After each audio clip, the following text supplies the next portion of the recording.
Browns trade room here, courtesy of Bleacher Report. The Chicago Bears get Odell Beckham Jr. The Cleveland Browns get Akiem Hicks. If there's one thing that I can guarantee almost every single offseason is that there's going to be just a ridiculous amount of OBJ trade rumors. If you don't want to trade OBJ, then you can go ahead and type no BJ. So in terms of the Bleacher Report and why this deal makes some sense, y'all are going to say that the Cleveland Browns aren't trading Beckham and the Chicago Bears aren't trading Hicks. Fine, but this is a deal the Browns would be silly not to make if the Bears were game. They were extremely successful without Beckham down the stretch last season, and they could desperately use more help in the interior defensive line. Meanwhile, Beckham could make life a lot easier on rookie Bears quarterback Justin Fields, and Hicks is entering a contract year at age 31, with trouble potentially brewing, so don't tell him this doesn't make sense don't tell me this doesn't make at least some sense. I actually agree that it does make some sense on both sides, where you could go ahead, if you're Cleveland, you get Akiem Hicks, and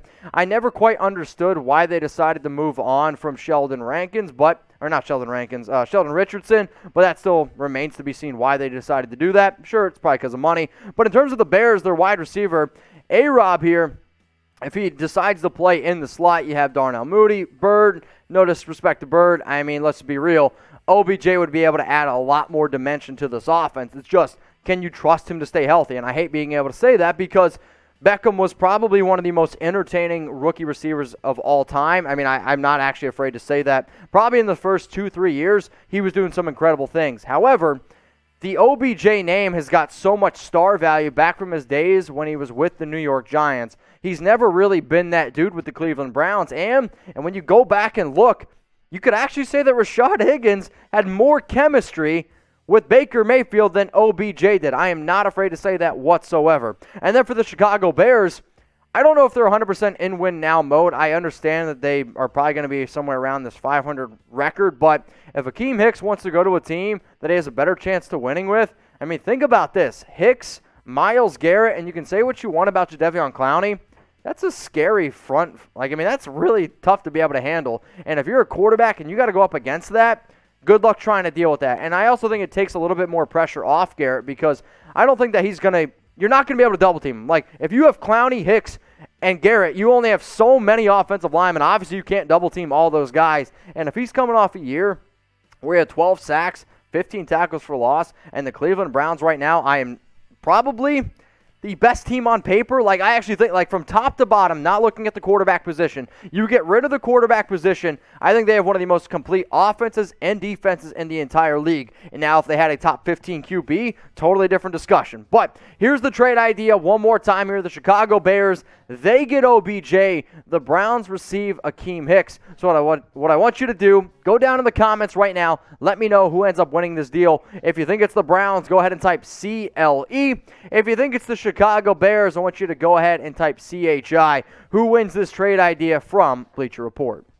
So as I kind of was hinting to, I actually think that both sides end up winning this deal. The Bears, they get a phenomenal receiver in Odell Beckham Jr. who can help build around Justin Fields. The Cleveland Browns, they booster that defensive interior. They help, again, make that defense even stronger. And with him entering a contract year, you get him one more year, then you can get rid of him. I mean, it's really as simple as that. So both sides end up winning that deal. Thought it was one of the more interesting ones that Bleacher Report decided to throw together. But let me know who won that deal, the Browns or the Bears.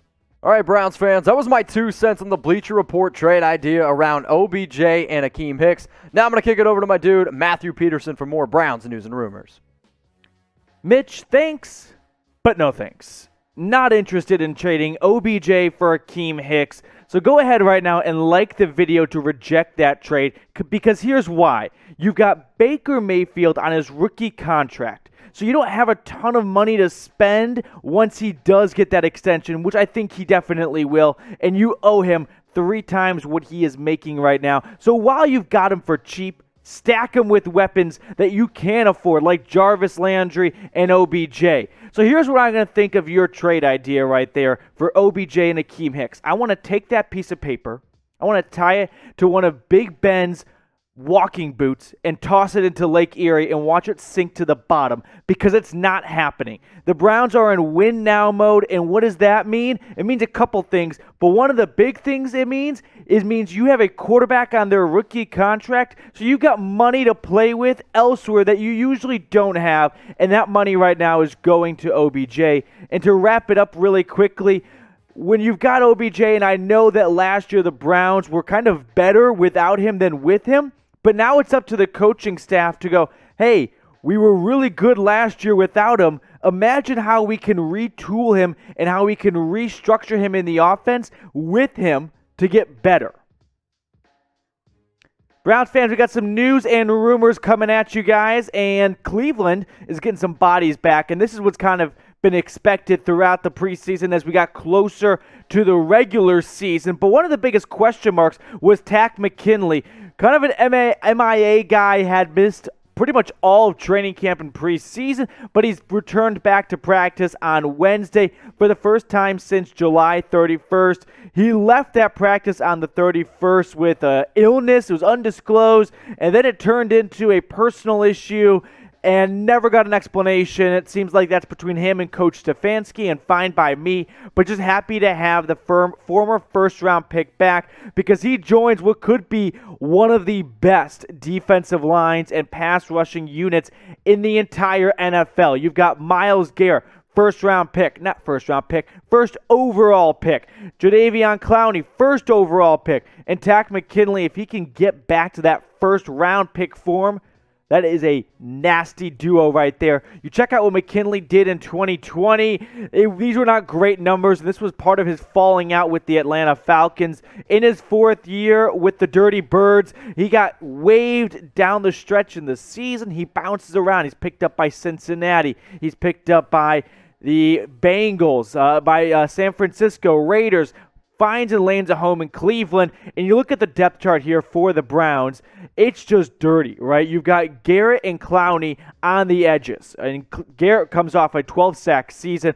Clowney, you hope, maybe can get comfortable in Cleveland and stop living out of a suitcase, and then you parlay that with Takk McKinley, who's gotten good seasons in his NFL career. He had like 7.5 sacks 2 years ago. So there's a lot of excitement. If those three players, we know what Garrett can do. It's really up to Clowney and McKinley. If those two guys can look like true first-round picks, sky is the limit. But it's fun talking about the Browns defense, so I want you guys to hop down in the comments and let me know who's your favorite Browns player all time on defense. A lot of great names to pick from right there, but I think Myles Garrett's definitely making a case for someone who may go down as one of the greatest Browns defenders of all time. Speaking of Browns defense, Denzel Ward returns to practice. He's missed the last couple weeks with soreness. That's what they labeled it as. I think this was more of just kind of NBA's load management. If this was regular season, he'd be out there for sure. But it's worth noting that he's missed some time in his career, right? He's entering his fourth season with the Browns, and he's yet to put together a full season. He's always missed some games due to kind of lingering or new soft tissue injuries. What do I mean by that? I'm talking hamstrings, things like that nature. So he missed 4 games last season, last 2 seasons. He missed 3 games his rookie year, but he's still been super productive. Look at the numbers through 3 seasons so far in the NFL. 7 interceptions, 143 tackles. He's all over the field. That's why he is probably next up for a contract extension for the Cleveland Browns. Browns fans, we're pretty much close to stop talking about the preseason because the appetizer's behind us, and we've got an 18-course entree of 18 weeks of NFL football. So get all the Browns content right here at the Browns Report. Subscribe for all the greatest news and rumors and recaps all season long. Speaking of Browns news, let's talk about Anthony Schwartz here for a moment. He comes back to practice as well. Power of the Schwartz. If I got any baseball fans out there. He returns after missing some time with a hamstring injury that was just something in the water for the Browns. Wasn't really sure what was going on, but everyone was going down with some bad hammies. But here's a guy that was taken in the 3rd round of the 2021 NFL Draft, and he comes in with a ton of speed. Okay, and that's what I'm really excited for that Week 1 matchup against the Kansas City Chiefs. You've got Cheetah and Tyreek Hill, and the Flash. That's Anthony Schwartz's nickname. It'd be cool to see these two put on a track show instead of a football game. But here's what head coach Kevin Stefanski had to say on Anthony Schwartz. For sure, he has a chance to help us. We have to see how he does over the next few days. We'll get him out there today in some drills. It's just a matter of how he responds to that. But yeah, I'm hopeful in that regard. And what Coach Stefanski is talking about is getting Schwartz ready for Week 1 of the regular season. Anthony Schwartz has missed the first 2 preseason games with hamstring injuries, so hopefully he can get caught up to speed, which for Schwartz isn't much of an issue. But here's the fun thing about Anthony Schwartz. He adds a whole new dimension to this Browns offense, a whole new aspect that Cleveland's never played with, okay? And what do I mean by that? Look at the depth chart here. OBJ, what is he good at? Pretty much everything, okay? He can run routes, he can go up and climb trees to get receptions, and he's fast as well.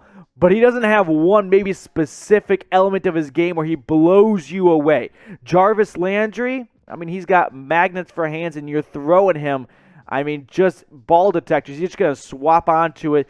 Higgins and Donovan Peoples-Jones, they're both trying to merge the wide receiver 3. But Schwartz, he's that deep element, right? He can stretch the field. He's going to naturally make the safety on his side of the field take an extra step back because he can beat you with that track field speed.